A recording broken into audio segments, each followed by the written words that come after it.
Welcome to another episode of Radicards TV. I'm your host, Patrick. Today we're going to be going over some mail that I got today, as well as some cards that I got in the mail this week. So, let's get started. Alright, first,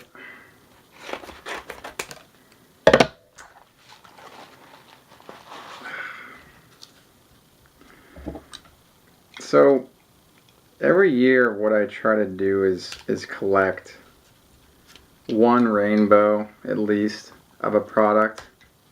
Sometimes some are higher end than others, but this year, in 2011 I started doing this because every year I feel like Thomas is incorporated into some product that commemorates legendary players that have either retired or, I guess legends exist in the game now, but since Thomas is sort of commemorated in some of the more modern product since his retirement, I've been able to find his cards every year in something. So 2011 I did Gypsy Queen. I did a small run of those, a couple minis, different versions of the base cards. 2012 I don't remember what I did. This year I did Topps Museum, and then I did Topps Triple Threads, the different parallels. Haven't gotten the one-of-ones on those yet, but I'm okay with what I've acquired thus far. This one is from 2013 Topps Triple Threads. This is the Sapphire parallel, number to 25. Now, I don't have the list in front of me, but I believe that there's a gold. Okay, so there's a sapphire. There's the base card. There's the gold one, the ruby, the red one, the ruby. There's an emerald one and a purple one. It's not called purple though. Amethyst is what it's called. And then there's a press plate. Anyway, I'm only missing the one-of-one, the ruby card. I have one of the press plates. I'm really excited about that. So there's that, and then this one's numbered to 25. All the other colors obviously are going to be numbered to different print runs.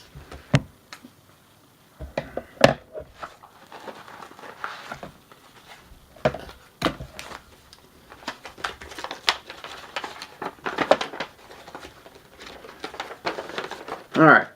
So what we have here is, well, these are kind of interesting. You know, it's funny that, okay, so we'll just go through it here. We've got the 96 Pinnacle Denny's Artist Proof card. You can see it down here in the corner. There's a yellow Artist Proof symbol there. And a 1996 Stadium Club Extreme Players Silver parallel. These are pretty cool. You can read this really small print in the back if you really wanted to about how this program was implemented. Won't go into detail there. Don't really know much about it. I just know that Thomas wasn't one of the guys who actually got his cards into the redemption program cards that you could get back. Anyway, about these two cards, the seller on eBay that keeps listing these, when I found he had more than one, I emailed him and I was like, you know what, how many of these do you have and would you like to sell them all to me? He's like, well, I've got one or two in my showcase or in my warehouse left. I think this is my last one of this card. And that was this card. And that was also 5 cards ago of this card, so I've gotten this card several times. I really like it, and it's usually really inexpensive. So it's been nice to gather so many copies of this card. Sometimes I will hoard certain cards just because I like the design of them and they remind me of a certain time when I was younger. So that's kind of cool. Not all of them, of course. I'm not gonna rebuy everything twice. So before we get to this box, I want to show you what I got this week. I'm actually really happy about some of these cards. Actually, all of them. I'm really picky when I buy cards, just because there's so many to choose from which to choose. Anyway, 2000 Upper Deck Legends. This is Frank Thomas. Gold signature, hand number to 50. So I've been kind of putting these cards off for a while. I've only seen this card one other time, and it was the serial number 35 of 50. It was his jersey number. So I'm just happy to have one finally. I've only seen this hit market one other time. And, oh, this is cool. 1999 Bowman Chrome International Refractor number to 100. So this completes the run of my 1999 Bowman and Bowman Chrome cards, I believe.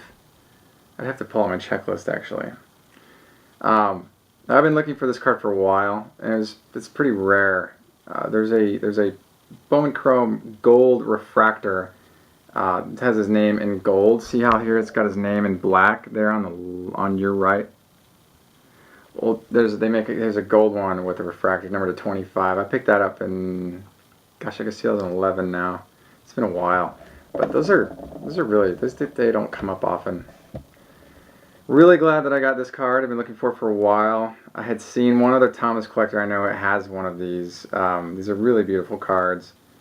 1999 Fleer Brilliance is legendary in a few different reasons. For a few different reasons. One, the card design is just amazing. Two, the parallels in that set are very scarce, and inserts are hard to pull.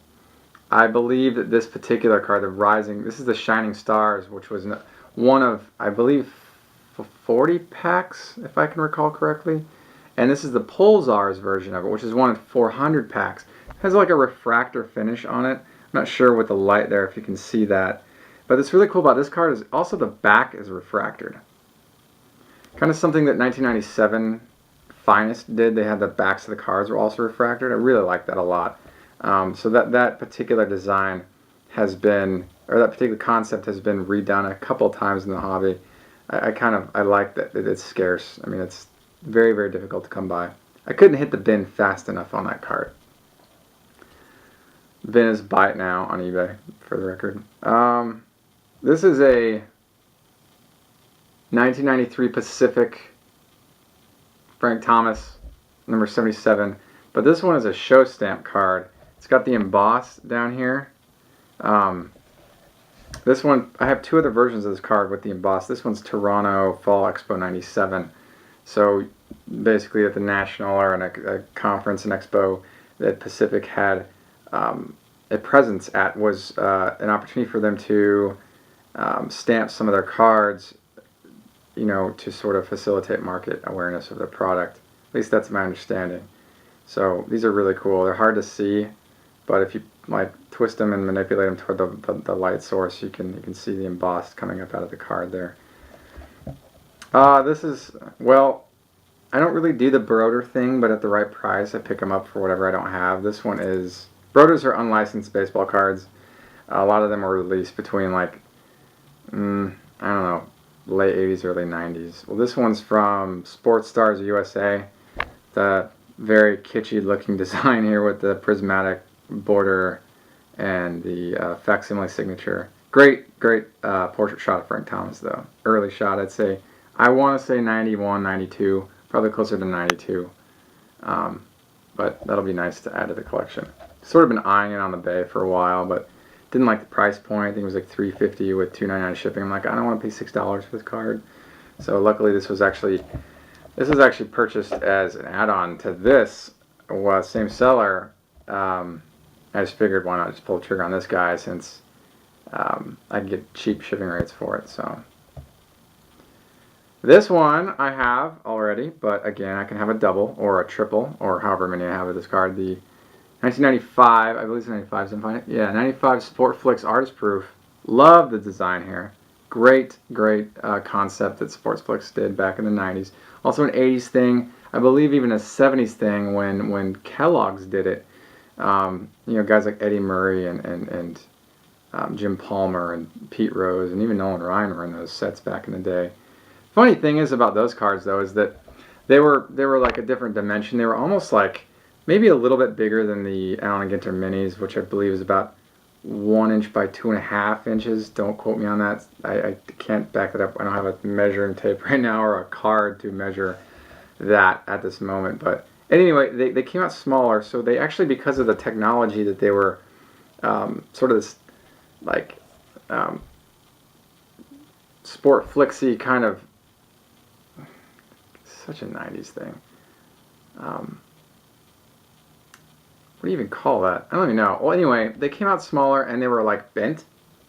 So if you flatten them out and like put them in top loaders or other cases, over the course of a very short amount of time, they crack. Because if you bend something that's plastic, like has a plastic layer on it, the plastic can break. It's a lot of what happened with those cards, unfortunately. They're hard to store because of that, because a lot of these they're very bent. So I actually don't buy a lot of those because of that reason, because I don't know how to store them and I just don't want to have piles of them on my desk. So I'm still sort of debating on how to go about that. Luckily, Frank Thomas doesn't have any cards in those really old sets because they came out well before his baseball career, but just something to keep in mind when you're buying those. Don't store them in top loaders. Gosh, I just went off on a huge tangent there, didn't I? Anyway, another thing I've been doing is collecting. When the market's kind of dry, Frank Thomas stuff for me, I focus on other areas of collecting, and sometimes I'll acquire cards that obviously are not Thomas. I'll like work on other projects. You know, something that's cool about baseball cards is that you can pick different foci to sort of hone in on. And one of the things I've been doing lately is collecting one-of-ones of non-Thomas baseball players. And a lot of the times, because I don't want to blow out lots of cash on these non-Thomas cards that I could spend on Thomas cards when they surface, is I end up buying like common players, guys who played like one, maybe a couple years in the majors, didn't really meet up to expectations and just fizzled out. It's okay with me. So I picked up 3 of these. The fact of the matter is they're one-of-ones, so I'm the only one that has these. But it doesn't make them valuable. Just like anything else in business, something's only worth what somebody else is, willing to pay for it. So what I paid for these cards is really what they're worth. This one is a 2003 Donruss Elite Show Stamp National. So one-of-one Rodrigo Lopez. This is the status version. Look at that guy's stance. It's unreal. It's so staged. And what's he doing with his hands there? It's so bizarre. But interesting card, and glad to have it. It was $10, so it's actually worth $10. So one-of-one worth $10. This one is a, gosh, I believe this is late 90s, tops, early 2000s. Let me see here.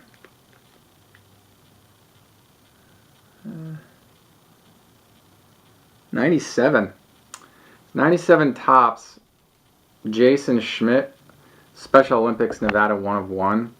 So I don't know a lot about this particular release. I've seen a couple other Nevada Special Olympic one-of-ones. I think I saw Nomar Garcia Parra. In fact, a friend of mine bought that one.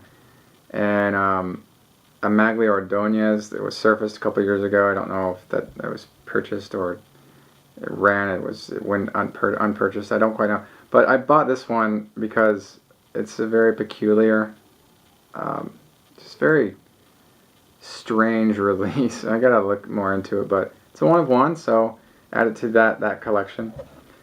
And this last one-of-one is a 2004 Playoff Absolute Memorabilia Platinum Spectrum autograph of an Ivan Akoa. Now check this guy out. Now don't mind the screw-down case. I haven't taken it out, obviously, but it's really scratched up. Hopefully you can get some like shine on there. Anyway, this guy played 1 year in the majors, and it's funny, this card depicts him on the Indians, and if I can recall correctly, when I looked this guy's stats up on Baseball Reference, he was with the Giants for the 1 year he played in the majors, and then he was gone. It's strange how that works out, but that one was $5. It's an autographed one-of-one rookie. So funny. But again, it's worth what people are willing to pay for it. So I don't know if you shop on checkoutmycards.com. I do. I love it. They have a great system. It's very, very unique. I like that I can go on there and buy product and leave it there. And then over the course of time buy more, and then have this sort of like data bank of inventory that I can have them ship all to me at once anytime I want. I really like that concept a lot. So this box here is the buildup of, I don't know, several months of buying cards on Check Out My Cards. I believe what's in this box is about 59 different cards. So let's go through it. Let's see what we got here.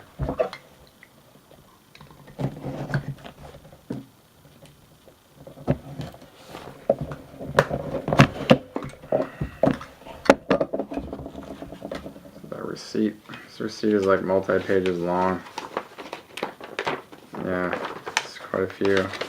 Lots and lots of stuff here. Anyway, let's just go through the cards and get the receipt later.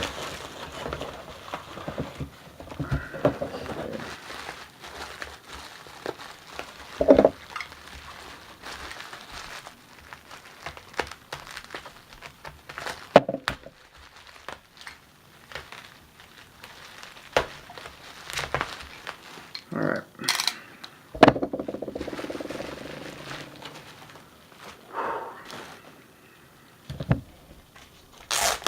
Just piles of stuff here. Look at this. This is incredible. Look at that. That's one half of the stack.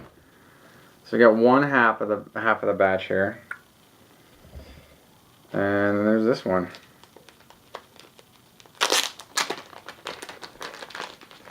Oh, and just for the record, this stack will put me at over 4,200 unique Frank Thomases, which is a really nice milestone for me. Let's take that one out. There's two cards in here that I've got to take out because really I'm working on this insert set from '96 that is did I put it in there? Where is it? Oh, here it is. Okay. So we'll just set those aside for now. The reason being is they've got gems in them. I mean, heck, let's just go through them right now. 1996. Oh, okay. Before I get into that, I collect insert sets from the 90s, but I'm very, very particular about what I collect. I try to get something that's manageably acquirable, which maybe that's a little bit too verbose, but sort of something that's realistically acquirable. So it pops up occasionally, but it's not so available that it becomes kind of monotonous to collect. It's challenging. This particular set might take me quite a few years to put together. 20 cards. These two cards I believe will put me at 10 of the 20. There are two more online that I need, and I'm sure I'll get around to getting the other two in the next couple months. But previously, in 2011, I completed a set of 1996 Ultra Hitting Machine Gold Medallions 10-card set. It took me 3 years to complete that one. This just they don't surface that often, and it's just rare. This particular set is 96, also from 96. It's the Zenith Diamond Club Parallels. They have the chips of the diamonds in them. See that right there? And they're actually, they come up out of the card. You can't see it there, but I put these in really fat top loaders because of the diamond. They're really, really rare. I don't know the ratio of insertion, but and I haven't opened that much Zenith. I think I opened some packs of the 2012 National. I didn't get any of those, but those are really cool. So I got the Alex Rodriguez and the Greg Maddux. Card number 9 and card number 18. Alright, let's get to it here. We'll go through this relatively quickly, save time. We got the, I guess it's the 95 Classic $10 phone card, Frank Thomas, non-promo, the scarcer version. It's scarce when, like, the promo is even more readily available than the real card. It's not common. This is the 1998 Finest McGuire Thomas Mystery Finest. Is that right, Mystery Finest? I don't quite remember. The funny thing about this card is I bought it because it's supposed to be a refractor. In fact, it has the R indicator right there underneath the name, or I mean the number, the card number. But neither of the surfaces are refractored, which is kind of irritating. Funny thing about this is that this set has this problem. They'll have cards that are refractors that don't have the R indicator. Have cards with the R indicator, no refractor. I'm trying to acquire them all, obviously, but it is a headache. Okay, this is the 2003 Topps Hit Parade. Very common card. 2002 Donruss Elite Back to the Future with Joe Creed and Frank Thomas. Joe Creed, Frank Thomas. There's a jersey version of this card. It's numbered to 50. This one's numbered to 500. 2003 Fleer Tradition. Black and white Gaudy, I believe. And two other versions of this card. The red and the gold foil. I don't remember. But that completes my run, so I'm really excited about this. This is funny. 1998 Topps Milestones. You'd think I'd have this, but this card is surprisingly rare. I don't know why. It's just strange. I bought this card even though I already had it, but mine was damaged. This is the 96 Leaf Preferred Steel Power. Great, like hollow foil down there on the bottom of the card, number 5,000. This one is 2005 Studio Portraits, one of the many, many, many different variations of this card. Of varying colored borders and varying company representations. It's during a time when baseball cards companies were kind of foaming at the mouth with regard to parallels. They were just obsessed with really, I think it's like, was it 2004 Donruss Diamond Kings are over 100 different parallels. I mean, like, come on. Like, give us a break, please. It's too many. 2003 Victory Clutch Players. Very boring design, but had to put in the collection. 2003 Donruss Studio Proofs with Carlos Lee. Number to 100. This is the first time I've seen these up in person. The Studio Proof logo is actually in gold. I thought it would be in silver. It's kind of cool. I remember when that product came out. I went to Target and bought a lot of it. Just in 2000. That's summer, actually. So this one is the 2008 or 2009 Upper Deck Spectrum, the blue. It's my understanding that this the blue version was only available in retail packs. As soon as I learned about that, I had to get the blue version. It was relatively expensive. I mean, under $10, but still high priced. This one is 2010 Topps Legendary Lineage with Prince Fielder. Very, very cheap card. This one is 2004 Leaf Limited Lumberjacks. Number 418. This one is 2004 Donruss Elite Draft Class with Jeff Bagwell and Frank Thomas. This one's the Upper Deck 40-man 2003. It's like the red, white, and blue, I believe they call it. Still trying to get all the Pacific releases. There are many. This is the 1999 Invincible Diamond Magic. You know what? I'm not going to go through every single one. There are a lot of these. So I'll tell you what I'll do is I'm going to go through and just pick out a few that I like, and we can just move through this quickly. Got that one. Leave this one here. Leave. This one's cool. Let's do that one. This one. This one. Oh, this one's fun. That one might be fun. Let's see here. Keep going. Moving through this stuff. That's got a good story to it. Okay, so these guys we won't talk about. There's no reason. And we'll actually just take these ones that we just talked about and put them over there. Let's move through this little short stack here. Alright, first and foremost, we have the 98 Pinnacle Inside Stand-Up Guys sample. Okay, so in recent years I've learned about these samples and they're actually very scarce. Kind of a cool concept from Pinnacle. They were so ahead of their time that you could put two of these cards together and it would create like a stand-up baseball display of 4 different players. This one would have McGuire, Thomas, Mo Vaughn, and Jeff Bagwell. And you could get like, it would say 5C or 5B or whatever. I don't remember. 5C, 5D, 5A, 5B. So you put those two together and they would create that structure. Well, this was the first one I had seen and I needed all of them. And this is the most expensive card in this pile here, actually, surprisingly.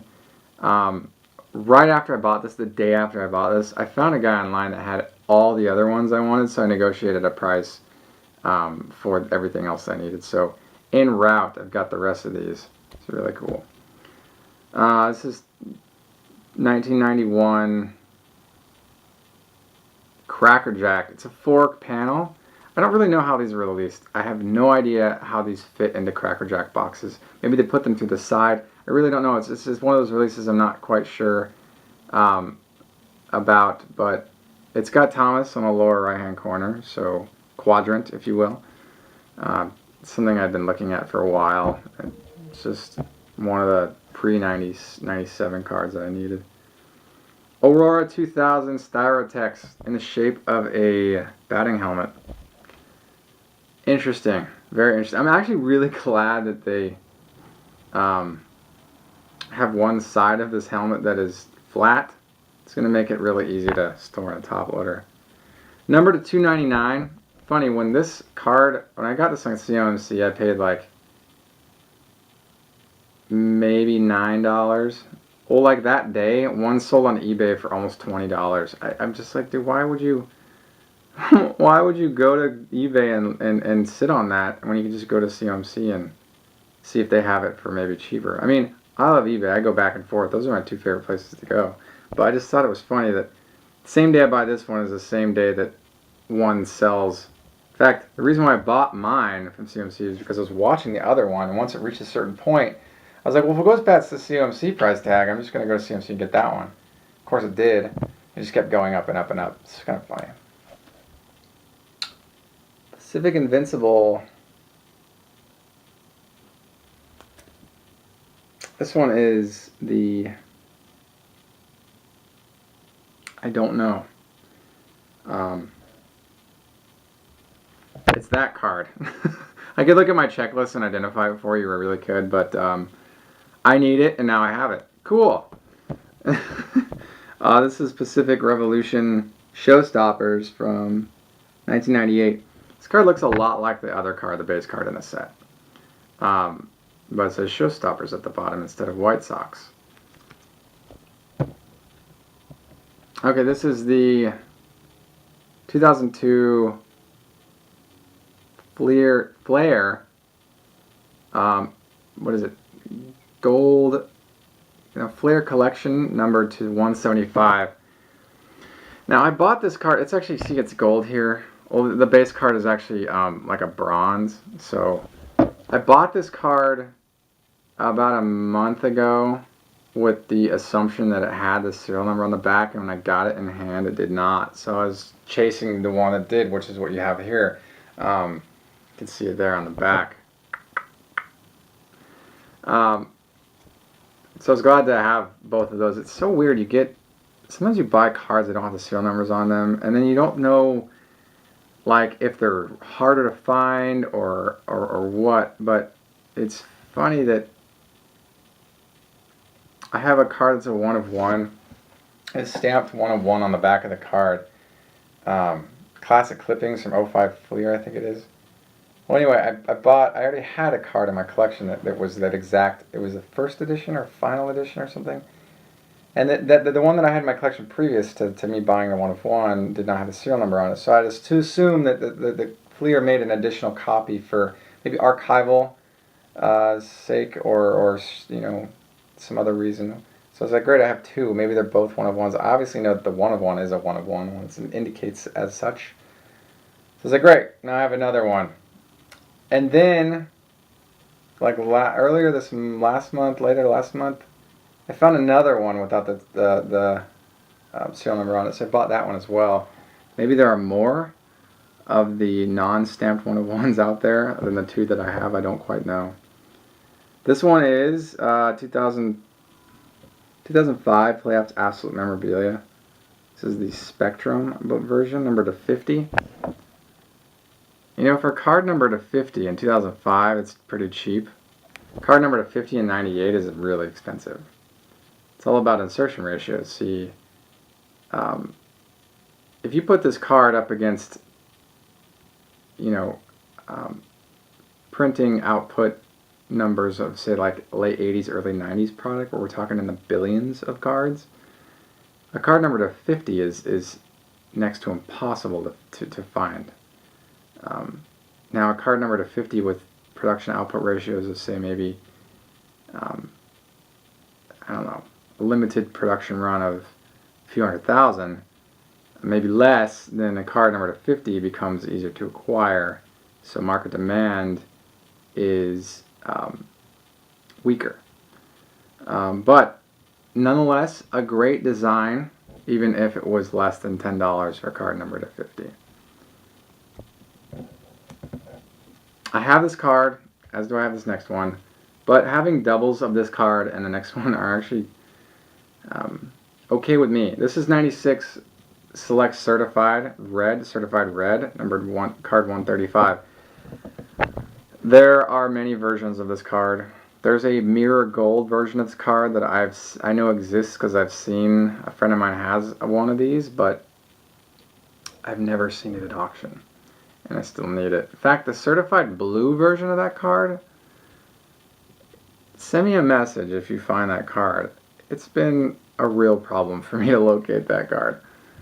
Anyway, this is the 96 Collector's Choice Crash the Game Exchange. The gold version has the gold symbol there. Very hard to find. Really happy to get another version. I think this is my third copy of this card. Anyway, I like that. I like that it's clear. You can see me behind there. I like the red. Very nice design. 90s just had some good stuff. Okay, so this is the 2005 Donruss Diamond Kings. One of the many, many, many parallels that they released that year. Thomas is featured in this set twice. Both cards look almost identical, if not identical. I think it's card 65 and card 332. This is card 65. And this card's numbered to 200. And this card's got a piece of a jersey and a piece of bat. And it's got a bronze hollow foil. So this will go into the collection. Very cheap. I don't really do the jersey and game used card thing myself because it's not very fun. Pardon me, it's late. It's like, is it like 10:30 or something? But I apologize for yawning. Anyway, the game use thing is fun. There's just a lot of it out there, and I'm still struggling with interest to get into it.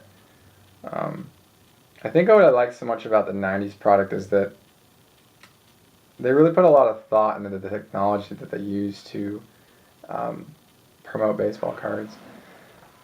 I like that in the 90s, cards were harder to get. Like good insert cards, they were not guaranteed. You weren't like one a box, two a box. You'd never see anything like that on 90s product with very high-end inserts. It would be like random inserts and packs, and you just never knew what that meant. So I like that a lot. That's my sort of my focus in this hobby, really. One of the things about this hobby is that you just have to have a focus. You have to know what to look for. You have to know what to buy. Otherwise, you can just spend your money you can spin yourself broke very easily. So make sure to have a focus. And on that note, I'm gonna get going. Until next time, enjoy collecting. Thank you again.